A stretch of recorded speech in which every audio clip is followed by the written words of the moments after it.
Salve, salve! Se você, como eu, estava com saudade de ver envolvidos em roubalheira sofrendo as consequências legais no Brasil, deu para matar um pouquinho dela na quinta-feira, 13 de novembro, quando, entre outros investigados, um presidente do INSS no governo Lula foi preso, um ministro do governo Bolsonaro passou a usar tornozeleira eletrônica e um deputado do Centrão se tornou alvo de buscas. Se você, como eu, não tem populista de estimação, pode se ater aos fatos objetivos do caso, em vez de selecionar apenas os mais convenientes ao lulismo ou ao bolsonarismo. E se você, como eu, foi a favor da criação da Comissão Parlamentar Mista de Inquérito CPMI do INSS, não precisa fazer malabarismo para minimizar a importância da comissão no esclarecimento do roubo dos aposentados e pensionistas, na conscientização da população brasileira sobre o escândalo e na pressão política e popular pelo avanço das investigações criminais. Eu, Felipe, gosto de saber quem está sendo preso, de ligar o nome à pessoa, de ter visto como ela age quando confrontada com os indícios do seu envolvimento no esquema. Graças à CPMI, a gente pode lembrar, por exemplo, essa pérola do ex-presidente do INSS no governo Lula, Alessandro Stefanuto, agora preso preventivamente na quarta fase da Operação Sem Desconto. O INSS é muito maior que o desconto associativo, que é muito importante, e se fraude foram cometidas, porque eu sou jurista, para mim o princípio da inocência presumida deve ser respeitado. Se fraude foram feitas, que se punam quem praticaram as fraudes. Mas não podemos aqui condenar o INSS e falar que o INSS não é um órgão de excelência para muita coisa. Olha aí o grande defensor do Instituto Nacional do Seguro Social, um jurista. O INSS é muito maior que os descontos associativos. Se fraudes foram feitas, que se punam os praticantes, mas não condenem o INSS, um órgão de excelência. Esse é o rouba mais faz institucional. Tem fraude, 6 bilhões de reais desviados para um bando de ladrão de idosos, mas é excelente em muita coisa, hein? Que cara de pau. Ninguém condenou o INSS, essa sigla sem vida. Ele, Stefanuto, que está preso e vai poder ser condenado por desvirtuar os objetivos do Instituto para obter vantagens pessoais. Aliás, vamos ver trechos a seu respeito na decisão do ministro André Mendonça, do Supremo Tribunal Federal, que autorizou a operação do dia 13. Segundo o NarraPF, Stefanuto recebia até R$250 mil mensais de propina. Desses repasses, quase todos foram pagos entre junho de 2023 e setembro de 2024, ou seja, durante o governo Lula, à exceção de um pagamento no valor de R$250 mil realizado em outubro de 2022, ou seja, no governo Bolsonaro.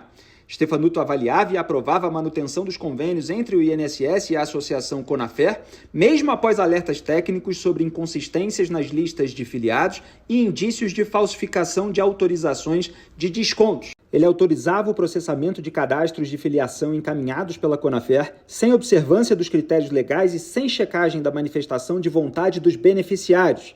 Recebia pagamentos mensais provenientes de empresas vinculadas ao operador financeiro Cícero Marcelino de Souza Santos, disfarçados como honorários de consultoria ou assessoria técnica, e utilizava influência institucional para manter a execução dos atos criminosos.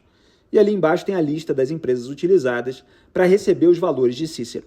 Somando todos aqueles meses de recebimento de propina, dá 4 milhões de reais. Dá para entender porque ele não queria responder na CPMI nem as perguntas mais básicas do relator Alfredo Gaspar. Gostaria de saber quando ele iniciou no serviço público.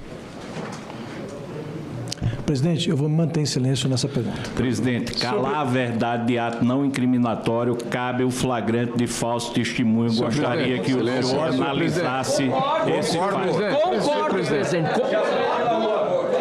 Concordo com o relator. Essa pergunta que o relator está fazendo, julgo que eu não devo responder.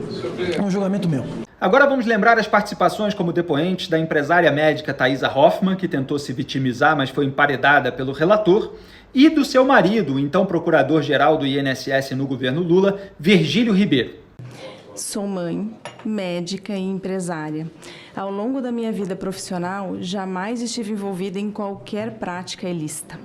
Minha trajetória sempre foi pautada pela ética, pelo respeito e pelo compromisso com o bem-estar das pessoas. Estamos tratando de um fato gravíssimo.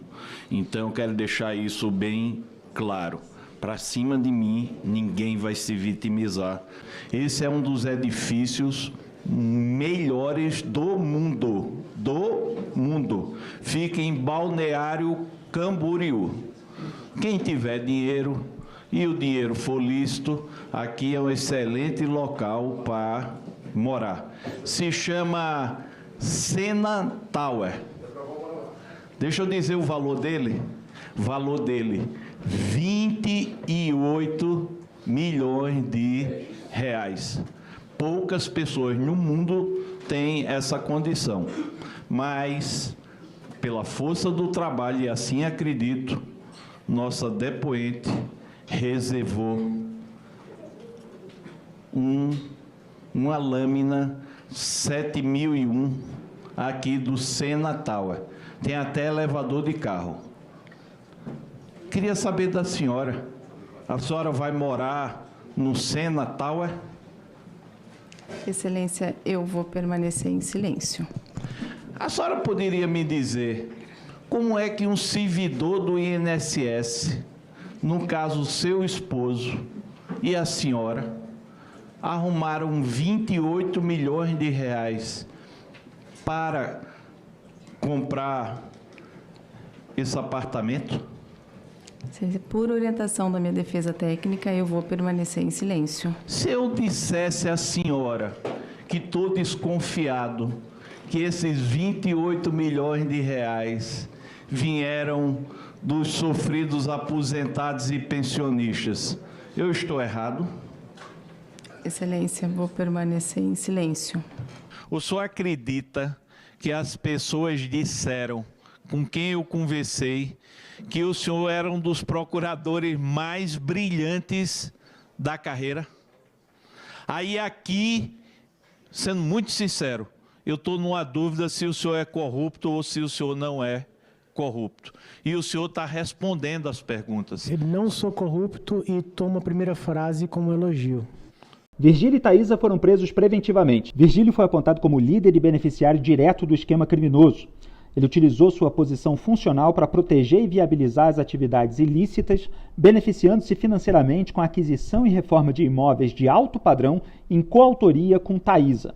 Há provas de sua participação ativa nas empresas e nos atos de dissimulação patrimonial.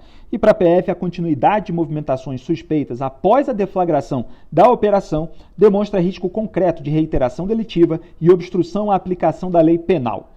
Taísa foi identificada como gestora operacional e financeira do núcleo de lavagem de capitais. Ela administra e controla diversas empresas que teriam sido utilizadas para emitir notas fiscais falsas, simular contratos de prestação de serviços e movimentar recursos ilícitos oriundos das fraudes previdenciárias. Ainda adquiriu imóveis de luxo em diversos estados, dissimulando a origem ilícita dos valores e empregando pessoas interpostas para ocultar a titularidade.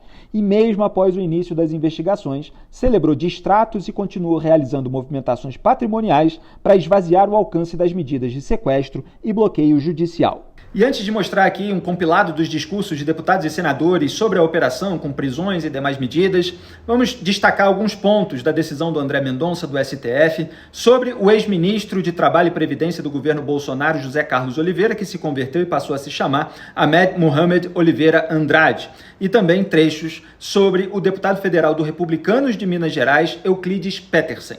Ali no fim do item 81, vejam que José Carlos Oliveira foi estratégico para o esquema da Conafer. Atribui-se a ele o recebimento de propinas de empresas de fachada operadas por Cícero Marcelino, o operador financeiro do grupo. Os pagamentos eram feitos por meio de pessoas interpostas e registrados em planilhas apreendidas pela PF. Também se apontam mensagens de WhatsApp de agradecimento de Oliveira a Cícero após receber valores indevidos, incluindo um pagamento de R$100 mil a São Paulo Yasser, apelidos de Oliveira. Ainda quando era diretor de benefícios do INSS em 2021, Oliveira autorizou desbloqueio e repasse de mais de 15 milhões e 300 mil reais à Conafer, mesmo sem a comprovação das filiações, tudo em desacordo com o regulamento interno. Várias das mensagens são fortes indícios de que o esquema criminoso envolvendo Oliveira estava em pleno funcionamento também no período em que ele era ministro do governo Bolsonaro. E por aí vai. Já o deputado Euclides Petersen é denominado Herói E nas planilhas apreendidas pela PF. Ele teria recebido valores mensais fixos, repassados por meio das empresas controladas por Cícero. A finalidade dos pagamentos era assegurar proteção política à entidade associativa, mediante a atuação para impedir fiscalizações e garantir a manutenção do convênio com o órgão previdenciário. Pronto, agora vamos assistir ao meu compilado das reações dos deputados e senadores da CPMI e do INSS à quarta fase da Operação Sem Desconto. Hoje é um dia muito importante para todos nós que estamos aqui há várias e várias semanas lutando contra uma opinião geral de que esta CPMI não traria resultados para o povo brasileiro. Nessas datas em que temos nos reunido, sei que os senhores têm ficado, como eu, longe da família, com dificuldades para chegar em Brasília, mas a nossa missão, ela é grande, é heróica em dar respostas ao povo brasileiro de uma forma que nunca foi dada em nenhuma comissão parlamentar de inquérito nessa casa. Obrigado. Hoje, entre os vários presos, há diversos personagens que os senhores e quem nos assiste em casa conhecem muito bem.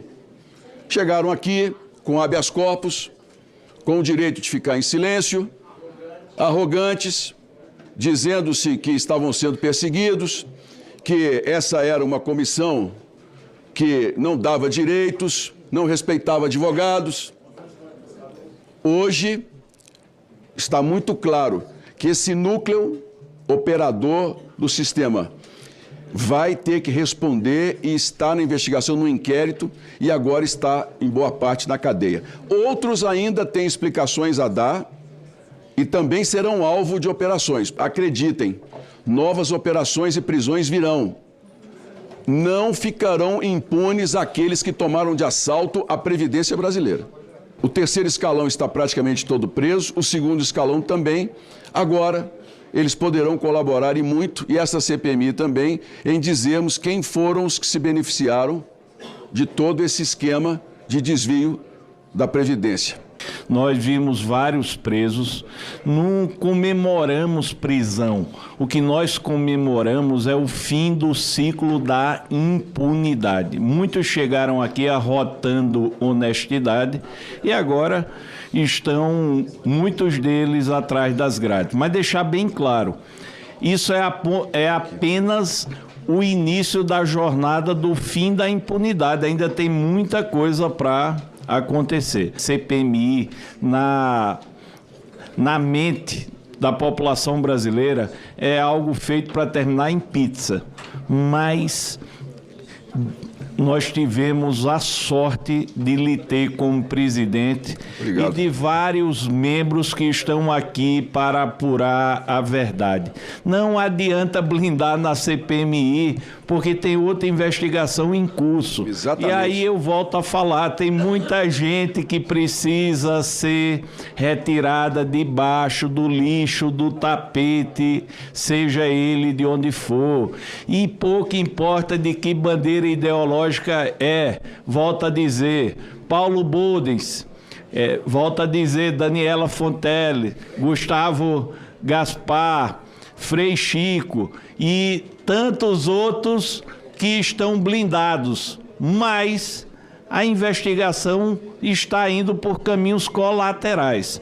Agora mesmo, presidente, fiz mais de 150 requerimentos que estão já sob a responsabilidade da CPMI, que nós precisamos votar. E as digitais daqueles que querem blindar cada vez ficarão mais expostas. E para aqueles que acham que isso começou no governo A ou no governo B, tem para todo gosto. Então não adianta ficar com narrativa, a verdade vai aparecer. Eu vou começar discordando do relator. Ele disse que não se comemora a prisão. Hoje eu faço questão de abrir um saque em homenagem à prisão do Stefanuto. Acho que nós temos um saque, deputado Sóstenes. Então, Vossa Excelência está convidado. Presidente. Ou não? Esse deputado veio do Japão para ironizar o relator. Vou pedir o 14, viu? Não, ótimo é o excelente humor, né, nipônico, né? Vamos abrir um saquê. Eu vim... Com a palavra, deputado. Eu vim para exaltar o relator, que tem feito um excelente trabalho.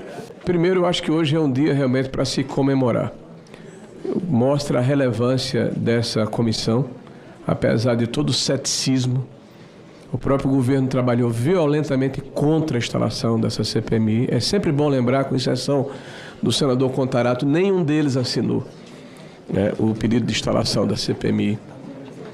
E é bom fazer justiça a quem o fez.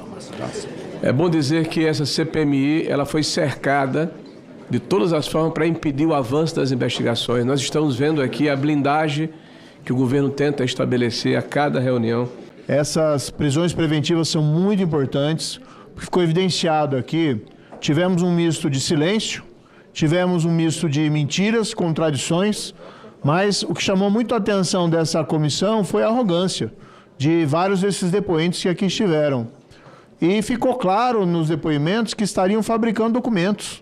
Se falava aí que os serviços, que a remuneração era por serviço, que nós sabemos que é inexistente, que era pura lavagem de dinheiro, mas todos eles falavam que iam apresentar os documentos, sinal de que eles estariam fabricando uma história cobertura e falsificação documental para acobertar os seus crimes. Essa CPMI, bem conduzida aí pela presidência e pelo relator, fomentou, apresentou os pedidos, os requerimentos de prisão preventiva ao ministro André Mendonça. Nós insistimos nessa decretação e hoje foi dado esse passo importante. Primeiro, preserva as provas. 2, dá uma resposta importante à sociedade, porque são 5 bilhões de reais estimados, pelo menos 5, estou sendo conservador, 5 bilhões de reais roubados dos aposentados e pensionistas. E tivemos aqui, então, a notícia da prisão preventiva do Alessandro Stefanuto, que foi nomeado presidente do INSS pelo governo Lula. Tivemos aqui a prisão preventiva do procurador-geral do INSS, o Virgílio Oliveira, nomeado pelo governo Lula, que coincidentemente onde também teve a escalada desses descontos fraudulentos, e aí a matemática não mente. Também precisamos destacar aqui, ontem, a aprovação do projeto que suspende, acaba com os descontos associativos, que é um remédio definitivo. Chega de meias medidas, temos que proteger os aposentados e pensionistas. A CPMI avança e avança muito bem. E a gente às vezes não consegue mensurar o bem que essa CPMI está fazendo, porque a gente cruza os dados, né? Com a prisão hoje do Alessandro Stefanuto, eu sentei nessa mesma cadeira e eu fiz uma pergunta para ele: senhor Alessandro Stefanuto, o senhor não se sente culpado de nada, absolutamente nada? E ele falou: deputado, o senhor quer imputar uma culpa a mim? O senhor quer que eu fale aqui que eu sou culpado ou não? Olha, não fui eu que falei, foi Eliane Vegas, que falou, que foi a nossa segunda depoente, que em julho de 24 e no dia 9 de agosto, pessoalmente, de 2024, alertou Alessandro Stefanuto pelo tudo que estava acontecendo. Quando a gente traz essas pessoas aqui, por mais que a Polícia Federal trabalhe, o ministro André Mendonça, a gente faz com que essas pessoas, olha, está tão evidente que a CPMI está fazendo, que a gente vai ter que prender essas pessoas. Alessandro Stefanuto sentou aqui, disse que tinha lado, que era PT, que era esquerda, que foi nomeado pelo PDT, que fez o que fez. Então, parabéns, senador Carlos Viana. Foi feito justiça, começa a ser feito justiça, mas, registrando aqui como o senador Girão fez, coordenador do PT, recebeu 2,6 milhões de empresa da farra do INSS e pagou 10 mil ao contador, o senhor João Muniz Leite, que fez, inclusive, imposto de renda já do presidente da República, que ganhou 250 vezes na loteria. Olha, que país, que piada. E ontem, eu também vou deixar registrado aqui, a Veja, Polícia Federal deu de cara com o filho de Lula ao cumprir mandato contra a nora do presidente em relação à corrupção no Ministério da Educação e organização criminosa. Olha, a que ponto chegamos? É tudo tão claro, e parabéns à CPMI para constranger órgãos do governo a tomar medidas sérias. Com certeza hoje é um dia para a gente comemorar. A partir do momento em que a Polícia Federal teve independência para agir, que a CGU teve independência para agir, nós iniciamos um processo nesse país de desbaratar uma quadrilha que tomou de assalto o INSS. Existem governos que convivem com a corrupção, existem governos que combatem a corrupção. Agora, ninguém é imune à corrupção. Nós não temos bandido de estimação. Ninguém me ouviu aqui falar, enquanto havia uma crítica, a favor de A ou de B, especificamente, em especial o senhor Oliveira. Vamos verificar o que foi que aconteceu com ele. Se ele tiver culpa, ele tem que pagar por isso. Presidente, Conafé, o primeiro núcleo foi abordado hoje, o segundo é CBPA. Não entrou no governo atual, não, presidente. Entrou em 2020, as duas. Os ACTs, um foi de 2017, outro de 2020, e o ACT da Conafé foi renovado em 2022. Presidente, teve 10 mandados de prisão. Dos 10, 9 tem relação com vocês. Segura que o filho é de vocês. Entre eles, o senhor José Carlos de Oliveira, que está com tornozeleira no dia de hoje. Gente, não existe maior mentira do que dizer que o governo de direita do presidente Bolsonaro montou um esquema para beneficiar centrais sindicais e sindicatos picaretas. Aliás, presidente, eu tive a oportunidade de ser o relator da reforma trabalhista. Foi de nossa lavra a ação que impediu o primeiro roubo que foi retirado, que era o imposto obrigatório. E ontem nós tivemos outra vitória acabando com o desconto associativo. Eu não vou me alongar muito, mas só para lembrar aqui, o Stefanuto, que eles estão jogando as feras agora, que defendiu até ontem, foi chefe de assuntos estratégicos do INSS de 2004 e 2006. Governo Lula, você não pode se desvencilhar disso. Coordenador da Procuradoria do INSS de 2006 e 2008, governo Lula. Procurador-Geral do INSS 2011 a 2017, governo Dilma e Temer.